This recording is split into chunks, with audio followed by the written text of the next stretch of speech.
Good afternoon. You are listening to the Real Podcast.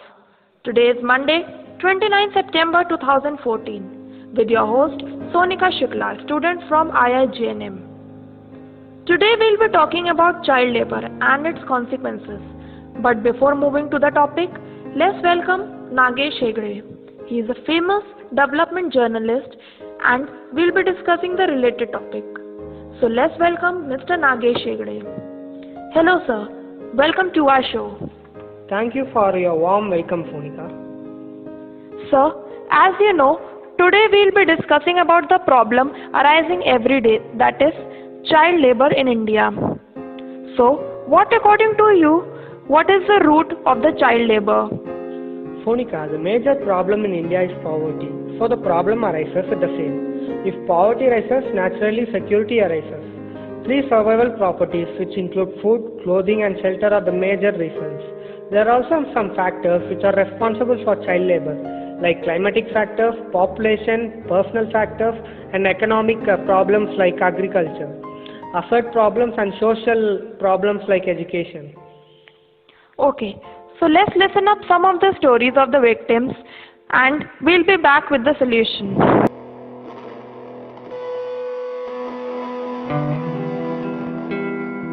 The northern part of India is the world's center for small-scale cotton growing. Millions of families are living in the cotton communities, where children are growing up with very limited opportunities.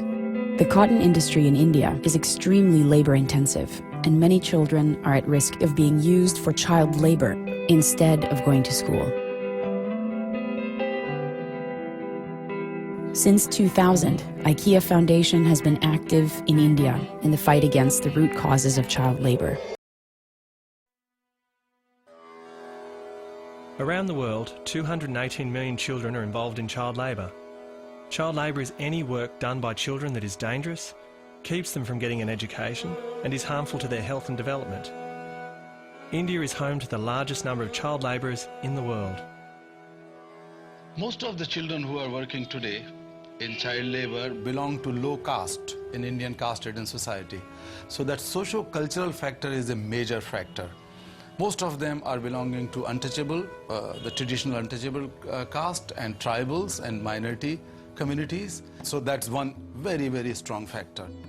The number of children are forced to leave the villages, or sometimes the labor recruiters go in search of cheap labor, and they look for those areas which are poverty-strict areas, those areas which have floods and waterlogging, the areas which have drought, so drought-hit areas, natural disasters, definitely. So it's a combination of several factors. And of course, these people who are being trafficked are the poor people. And beside poverty, the illiteracy and ignorance of the parents and community is also a major factor.